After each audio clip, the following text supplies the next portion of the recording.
Hello, this is Kirby again, and welcome back as I continue my series Zoo Crew Revue with Episode 2 with the first issue of Captain Carrot and his amazing zoo crew, and I pair it with the Looney Tunes short Super Rabbit. First, let me give a quick thanks to everyone for their feedback on my first episode. Now let's get started. Our first cover is drawn by Scott Shaw and Bob Smith, with Ross Andrew once again penciling Superman as he is chained to the table with green kryptonite chains. Captain Carrot and his amazing zoo crew, Rubber Duck, Fastback, Alley Catabra, Yankee Poodle, and Pig Iron burst through the wall in classic comic book fashion. Above the title logo, Funtabulous First Issue, as Captain Carrot goes, "Have no fear, the Zoo Crew is here." Our opening splash page begins right where the special preview from New Teen Titans number 16 left off. Our credits: A New Breed of Animals in action by Roy Thomas writer and Scott Shaw penciler, assisted and occasionally ambushed by Bob Smith inker, Todd Klein letterer, Carl Gafford colorist, Dick Giordano editor, with special thanks to Ross Andrew, who is once again only penciling Superman, to give the Roger Rabbit effect throughout this book. The title of our first issue is The Pluto Syndrome, for more reasons than you might imagine. As Superman flies through the air, Captain Carrot hops along. Superman tells him, "I tell you, Captain Carrot, you'll never be able to keep up with me. When I want some static, Supermax, I'll turn on the radio. Just lead the way, okay?" The name's Superman, and I still can't believe this. Me, the only human being in a world of funny animals. Watch who you're calling funny, Five Fingers. Then in the air, the two are quickly caught surprise by another beam of light hitting the Trans-Woof Airlines. Superman, who is just grinning at this whole situation because he knows none of the other Justice League will believe him, tells him, "I keep forgetting you don't have X-ray vision, Captain." "Stop rubbing it in! What do you see?" "The pilots, at least that's what they were, have started acting like real animals." "Listen, character assassinations are never a good way to..." "No. I mean, they no longer know how to fly a plane, and being an ostrich and a kiwi, they sure never knew how to fly themselves." Superman's X-ray vision reveals the ostrich has ducked his head under the plane's console while the kiwi's just been panicking. This really reminds me of a joke from The Critic where Jay's parents are experiencing turbulence in their plane. The father goes to the cockpit and goes, "A penguin! Wait a minute, penguins can't fly! Penguins can't fly!" And he's been drinking. Before Superman can save the plane in classic Superman fashion, Captain Carrot bungles it again by trying to land on the plane's wing to try and stop it, while Superman starts feeling the after effects of hitting the barrier from earlier. Captain Carrot realizes that Superman is in trouble and goes, "Good gravy train! I don't know if I can stop that plane or not, because I'm obviously not as strong as that Superman guy, but I'm sure as heck gotta try. Hurry, Captain. You're their only chance now." Our next page shows Captain Carrot, through valiant effort, stopping the airplane.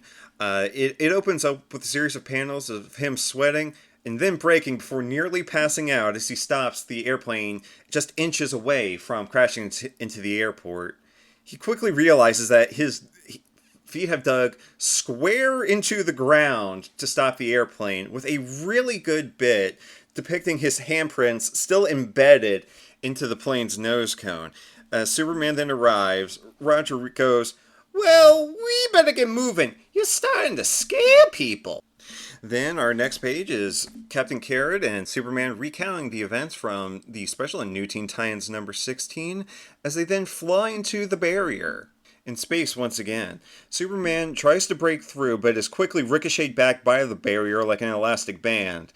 He quickly starts glowing really good Kirby dots as Captain Carrot watches heavily before Superman is then blinked out of existence. He's gone! Maybe he was a bit more superpowered than that outside, but I'm going after him. Whatever got him, it's gonna take me too. Boink! Unless, of course, I don't wanna. The next panel starts with Captain Carrot plummeting from space back to Earth, screaming his head off, with my particular favorite being, "When I hit, people are gonna find a hair in their soup from New York to Hollywood. That'll be me, all over. And then there's just one thing I'd like to know before I die. Do human beings think up stupid puns at a time like this?" And I gotta tell you, I'm definitely gonna give a pun as my last words, or my name isn't Kirby. As Roger is falling, a looming figure is watching him, ready to catch him. The giant metallic pig catches Captain Carrot from certain doom, going, "Don't worry, little bitty bunny rabbit. Pig Iron won't let you go boom." Yeah, so Pig Iron is definitely voiced by Brad Garrett. After thanking Pig Iron for the rescue, Captain Carrot says, "But if you and I team up, I'm sure we can rescue Super Sam and save both Earths. Say, how'd you become Pig Iron anyway?" "I thought you'd never ask. You're not the only one with an origin, you know."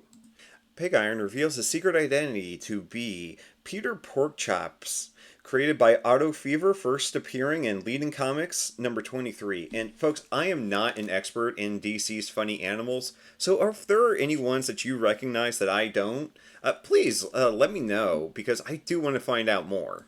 And as Peter Porkchops, a Pittsburgh steel mill worker, one of the radioactive meteorites that Superman saw fall to Earth C hit Peter in the back of the head, dropping him into the steel mill. So I guess we're lucky that Peter Porkchops did not become the Porker here. Pig Iron then agrees to help Captain Carrot with this problem, but realizes, "Oh, wait a minute. If you can't fly, and I sure as heck can't, what we gonna do? Hitch a ride with Duck Rogers?" Captain Carrot then picks Pig Iron up and starts hopping down south, hoping to find Alley Cat Tabra in New Orleans, but Captain Carrot bemoans the fact that it may take weeks to find her. Pig Iron realizes that this won't be a problem, as Alley Cat Tabra is the star of the Mardi Gras parade currently going on. And how did they not call this Marty Claus or something like that? Come on, that is just a missed opportunity for a solid animal pun there. Pig Iron and Captain Carrot realize that Alley Cat Tabra can fly through some unknown means, as then another beam from the sky hits a bunch of the animals in the crowd, causing them to revert to their baser instincts. The three animal heroes then try and save the rampaging crowd, including throwing a couple on a float that includes, I don't know how a pig can look racist, but one of the floats is definitely a really racist looking Chinese pig. As things calm down, Alley Cat Tabra goes, "But first, you've got to sit through my awe-inspiring origin." Sure, why not? It's your turn, right?" "Well, my name is really Felina Fur." Alley Cat Tabra then recounts her origin, as she is really Felina Fur, professional judo instructor. One night, while contemplating her chalkboard, pointer, and navel, all in that order, one of the meteorites that flew to Earth C crashed in her fondue set, imbuing her and her wand with magical powers. "My guess is it gave both me and my wand some kind of magical powers, though I'm not straight yet on what we can and what we can't." To which Captain Carrot goes, "You're right about the media fragment. Maybe we can explain over a cup of coffee." So the Captain Carrot Alley Cat Tabra flirtation will be a recurring subplot throughout the remainder of this series, so it's nice to get them started right off the bat. Pig Iron then stops the flirtation to remind them that they need to go to Cornzus to find the next superhero. Alley Cat Tabra, who is definitely voiced by Grey Delisle, then magics them away to Cornzus, where they are showing up in a giant tornado, because that's the only way you can ever travel to Cornzus. As the three heroes are getting spun around in the tornado, the fastest turtle in the West shows up going, "Galloping Galapagos! Why, that must be the cotton-picking tornado them weather boys told me about. My name ain't Fastback, the reptilian rocket." So Fastback is voiced by, say, Rob Paulson just doing a Don Knotts riff. But Fastback, being the hero, tries to rescue the three trapped in the tornado, goes, Here's a good chance to really test these little old superpowers of mine. I'll just possum trot clockwise round this hurricane, and then I'll slow down some so I can figure out which one of me is done talking, because I guess he's getting confused by all the after images he's creating. Only thing is, I can recall if you're supposed to run clockwise above the equator and counterclockwise below it, or whether it's the other way. Ow! As Pig Iron falls directly on him. Pig Iron is sorry, he didn't mean to crush his new friend. I suppose you all want to hear my origin story now? Fastback asks, as Pig Iron is still crushing him. Fastback then recounts his origin as he was fired from his last job as the slowest firefighter, where he was so slow that there weren't even marshmallows left to roast after he couldn't save the fire. While running after the bus, one of the meteorites struck him, now giving him super speed. As Ali Catabra zaps her, Captain Carrot, and Pig Iron to Follywood for their next meetup, Fastback sees if he can outrun them there, meeting up with them at the exact instant, and goes, "I'd have been here sooner but I got a speeding ticket back in Albuquerque." So, hey, Albuquerque, classic Looney Tunes bit, always gotta use it. The four heroes then see another beam of light from space hit the Follywood Freakway. As they are trying to save more lives, they are encountered by the last of the Zoo Crew, Rubber Duck and Yankee Poodle. You get no points for guessing Rubber Duck's powers, but Yankee Poodle demonstrates that with her left hand, she shoots out red and white stripes that can pull, and with her right, she can fire blue stars that will push things back. We'll call this her animal magnetism powers. The two introduce themselves. Right up front, I may as well admit I'm really Bud Reynolds, star of stage, screen, and screeching tires. Well, I, my dears, am none other than Rover Bucket, famed for my timely and tasteful talks with the great, near great, and the late great of the entertainment industry. So a couple of things is, the Burt Reynolds reference, very obvious. I am aware that Rova Barkett is a name that was a parody at the time, but that is one that has just not permeated past really the 1980s. And of course, Bird Rentals is voiced by the late great Norm Macdonald doing his Burt Reynolds riff, whereas Yankee Poodle, I would say, is voiced by Lauren Tom. And I won't be doing voice cast for every character, I just kind of wanted to give you what I hear when I'm reading these comics for all of our main leads.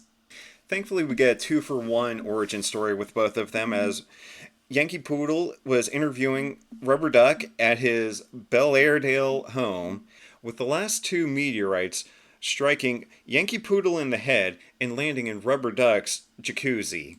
Their powers become immediate as they have for the others, with Burt Reynolds going, "My arms, my neck, they're stretching like the Heaven's Gate budget." You like that, kids? You like that Heaven's Gate joke? I mean, I'm here for it, but man, that is an artifact of 1980s.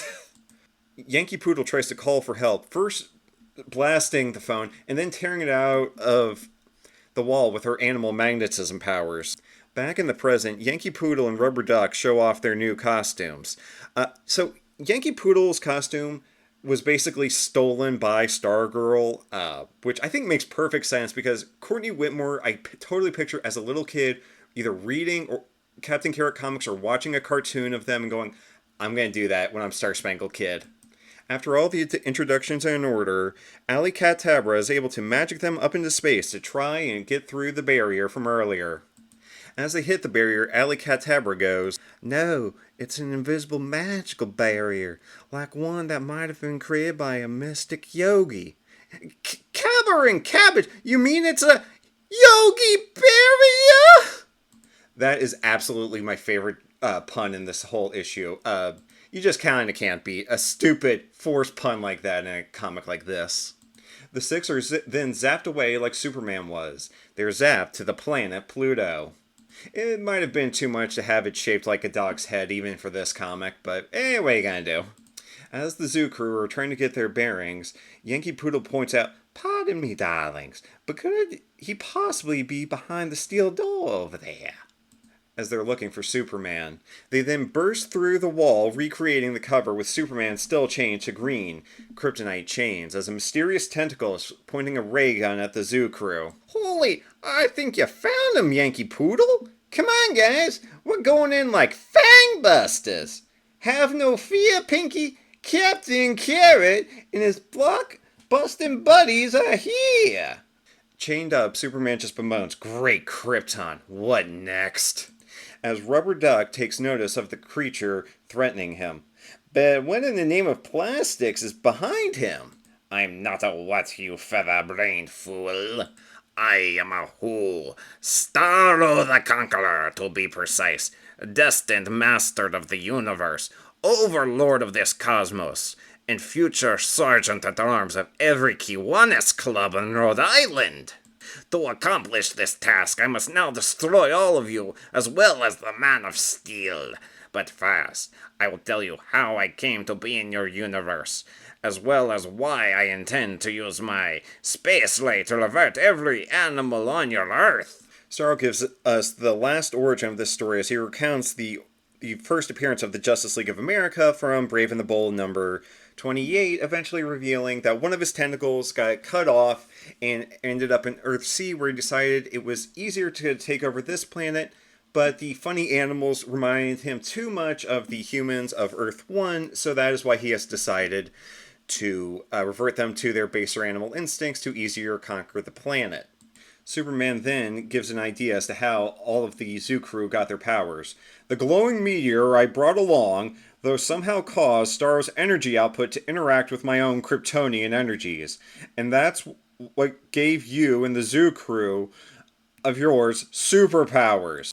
None of the Zoo Crew, like me, can really follow the logic of this, but they're not going to let that stop them as Captain Carrot hops into action first to try and take on Starro. Starro just immediately zaps Captain Carrot, taking him out of the action. Yankee Poodle then blasts Starro with her repelling beam from her hand. "Stars against Starro?" Captain Carrot, while he's recovering dazed with little stars floating all around his head, goes, "Teamwork! That's what we need! Teamwork!" Starro then grabs Yankee Poodle's retractor beam and flings her into Alicattabra before she can cast a spell, knocking them both out of the action. Pig Iron, as the team's Ben Grimm, starts to charge in to take on Starro. Captain Carrot tries to warn Pig Iron that they need to work as a team, while Starro blasts a hole right underneath Pig Iron's feet, causing him to fall, just like in a classic Looney Tunes short. Finally, Rubber Duck and Fastback try to work together to take out Starro, but Fastback goes, "Now I remember, it's counterclockwise above the equator to create a little old tornado, and oh, some days you get nothing right," as he ran around Rubber Duck, causing Rubber Duck to then tie himself into knots around Fastback, incapacitating both of them. Captain Carrot is back in action going, "Listen, gang, I only gotta say this one more time. We've all six gotta act together, or Super Who's It and our Earth are both finished." "Superman already is, Captain Klutz. For this ray gun shoots gold kryptonite. It will remove all his powers, and he will revert into an ape forever." So, really like the use of gold kryptonite, have zero idea how Starro the Conqueror got a hold of it and got it through to Earth C, but hey, I will totally go with it. Now, finally working as a team, Captain Carrot and his amazing Zoo Crew fight Starro, recreating the iconic image of Starro battling the Justice League on page 25. It is truly an excellent image as Captain Carrot is punching Starro in the eye, Yankee Poodle using her animal magnetism, Rubber Duck fighting one of Starro's arms, wrapping around him, Alicattabra zapping another tentacle, Fastback running up exactly like the Flash, and Pig Iron being held at bay by the last tentacle. But they are able to work together and finally overcome Starro the Conqueror as we cut to the next page. And Roy Thomas, Captain Carrot, clearly remembers how Brave and the Bold number 28 happened, with Captain Carrot saying, "Nope, I remember reading somewhere that starfish are allergic to limestone, and since limestone is used in steel making, Pig Iron must have got all over him when he fell into that vat back in Pigsburg. So, hey, you've got the idea, Felina?" As Alicattabra starts pulling the limestone off of Pig Iron's skin with her magic, dumping it all on Starro, seemingly killing him. Yankee Poodle then frees Superman from his kryptonite chains. I hate to interrupt this little party, but you think somebody could... Thanks! I guess that Superman's best friend is his Yankee Poodle, eh? Now freed, Superman congratulates them. Well, Captain, things are probably returning to normal on both our worlds, so I'll be heading home. Sorry I underestimated you and your pals. No sweat. You're only human, right? At least some good will come of this, especially if you 6 new superheroes stay together to fight injustice on your Earth. You better believe we will, Alicattabra responds. Check, we've even got a name already, from something you said before. From now on, evildoers the world over had best beware of Captain Carrot and his amazing zoo crew. As we get a great team shot of all of the zoo crew now fully assembled and ready to help save Earth C. We then end our issue as President Mallard Fillmore, no, not that one thankfully, gets news from an aide. We got another one of those ultimatums in the mail, sir, from the secret organization called Acrostic. We still don't know what that name stands for. No! Well, I won't stand for anybody telling me what to do when they're not even registered voters.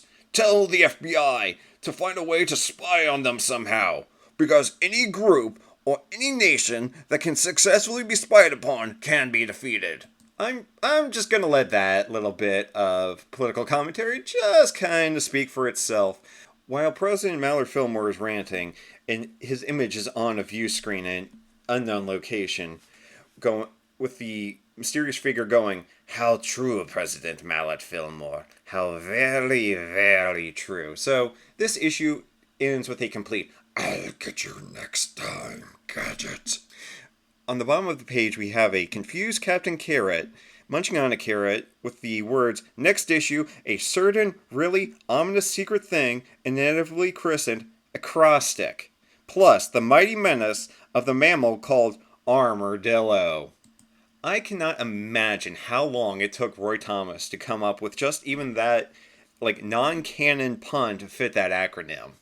Okay, so I've got to say, that wraps up the first full issue, and that was a very, very long comic, clocking in at a total of 27 pages. So we get 6 origins, 7 if you count Starro's recap. The art throughout is phenomenal by Scott Shaw. That it just kind of goes without saying, but it always bears repeating. But for as long as it is, they still kept the humor going and got all of the origins out of the way so that with issue 2 we can just launch right into the next adventure. To the best of my knowledge, this issue has only ever been reprinted in the Showcase Presents Black and White volume. And again, DC really needs to just reprint all of this in a giant compendium, because this is a series that needs to be seen in color for kids to read and enjoy. Because even with the jokes that they will not get, there's still plenty to enjoy. And it's not like I got every 1940s pop culture reference that Looney Tunes threw at me. And speaking of Looney Tunes, the next short I will be covering is Super Rabbit, starring Bugs Bunny. Now, I am covering this short in part because Thomas, Shaw, and Conway all 1000% watched this cartoon as kids and just adapted it into Captain Carrot's origin story. Because, if I'm going to be honest, part of me is only reviewing this because I feel like I really have to, because I don't think this is actually a really good Looney Tunes short. But before I get into that, let me get the pertinent data out of the way. This short was first released April 3rd, 1943, directed by the great Chuck Jones, starring Mel Blanc as Bugs Bunny and Cottontail Smith, Kent Rogers as Professor Canifraz, and Ted Pierce as Man Number 2 and the cheerleader. Yes, contrary to popular belief, Mel Blanc did not actually voice everyone in the Looney Tunes shorts, most notably Arthur Q. Miller as Elmer Fudd. The music is by Carl Stalling, as it was in our previous short. Animation by Ken Harris, Robert Cannon, Ben Wesham, and Rudy Larivia. Layouts by John McCrew, and backgrounds by Gene Fleury. So this short clocks in at 8 minutes and 13 seconds, almost a full minute and a half longer than your average Looney Tunes short, and it honestly kind of feels it. because it starts strong with a really good parody of the Fleischer Superman cartoons that were big at the time, showing faster than a speeding bullet with a pop gun, more powerful than a locomotive with a rickety train about to fall off the tracks, and able to leap till buildings in a single bound as Bugs Bunny starts screaming on the way down. But then we flash back to Super Rabbit's origin story, and is he rocketed from the dead planet Keraton? No. Instead, Bugs is a test rabbit for Professor Canifraz, bursting out of a box labeled Rabbitus Idioticus Americanus. So this is at least a decent forerunner to all of the Wile E. Coyote and Roadrunner gags that we will get in the near future. Professor Canifraz tells Bugs to try out the rabbit that will give him superpowers, and Bugs just kind of repeats the able to leap tall buildings in a single bound, etc., etc. Bugs then pulls out a news article depicting Texas hunter Cottontail Smith who aims to eliminate all rabbits. Before Bugs goes off, he does at least enter into a phone booth, first appearing as Bo Peep, before going back into the phone booth and reappearing in his Super Rabbit costume. So, okay, points there for parody, but they're going to fall off pretty quick. As Bugs flies off, he scoops up all of the professor's remaining super carrots, which again, the only reason I'm really reviewing this short. As Bugs flies through the sky, he passes a rabbit going, "Hello there, Mr. Rabbit. A rabbit? Up here?" So I'm normally not a big fan of like just weird absurdist jokes, but the horse just walking through the sky as Bugs flies past him, that one made me laugh. It was honestly probably my favorite joke in the whole short. Bugs lands deep into heart of Texas as a bunch of rabbits are fleeing the scene. He quickly then decides he needs to duck into another phone booth to disguise himself as a mild-mannered forest creature, popping out wearing a fedora and being bespectacled. Bugs then quickly encounters Cottontail Smith as he's riding his horse, telling Bugs as they were all riding on the horse, changing positions as they bob in and out of frame, that if there's anything he hates more than one rabbit, it's two rabbits. Cotton Smith then pulls his guns, lines up Bugs, and just blasts him full of bullets, creating a perfect outline of Bugs. This is really the last good Superman parody joke, as for bullets ricocheting off of him. Bugs then has Cottontail Smith fire a cannonball at him, which he then proceeds to bounce around like a basketball for, honestly, a joke that just goes on way too long, and really does not justify the Superman parody, because Bugs would absolutely do this exact same joke in a non-Superman parody cartoon, because he then just continues to trick Cottontail Smith and his horse in just regular Bugs Bunny antics before he then takes off again into the sky, where Cottontail Smith and his horse quickly are flying a plane to try and shoot Bugs out of the air. Bugs then snatches the shell of the plane away from the two, plunging Smith and the horse to the ground. Bugs' powers then start to sputter out, and as he goes to reach for more carrots, they all fall out of his grasp, plunging to the earth. But then just springs to the ground, because unlike Wile E. Coyote, he doesn't create a giant hole with his body into the earth. He quickly then smells his super carrots, but quickly realizes that Cottontail Smith and his horse have eaten them. Now they dress in their own Superman costumes. Bugs breaks the fourth wall and says, "This looks like a job for a real Superman," as he then ducks into the phone booth one last time, coming out in a Marine Corps uniform, as Cottontail Smith and his horse immediately stop and salute as Bugs sings the Marine Corps anthem, saying, "I've got important work to do," and marches off to Berlin, Tokyo, and points east. So obviously, being in 1943, this was right in the heart of World War II, and as far as like propaganda and Bugs Bunny cartoons goes, this is far from the worst. It just does kind of end the cartoon without any real satisfaction, and Cottontail Smith is just not an engaging villain, which is why the only other place he appears is as one of Yosemite Sam's henchmen in the movie Looney Tunes Back in Action. And that won't be for like another 60-odd years, because the man's not even Nasty Canasta. The only real thing of note is that his voice is a clear forerunner to Foghorn Leghorn's voice. And like I said, just this cartoon just is so sluggishly paced. It's only Bugs' 16th official cartoon, so I guess they're still kind of trying to figure out the pacing of how his shorts should work. And this is only Chuck Jones's 47th short, and even he has said like he would get rid of most of his like pre-1947 cartoons. And honestly, if this is one of them, I kind of get it. Because not even the backgrounds are weird and wacky and experimental. They do kind of just look drab, which works really well for the rotoscoping in the Fleischer cartoons, just not here at all. Like, I watched this cartoon multiple times for this episode, and I just kept finding myself getting bored, and I should not get bored for an 8-minute cartoon. The last thing I will say of note is that the Marine Corps was so thrilled by Bugs Bunny being one of them that at the end of World War II, he's officially discharged as a Master Sergeant. So that's where we're going to end this episode. And until next time, that's all, folks!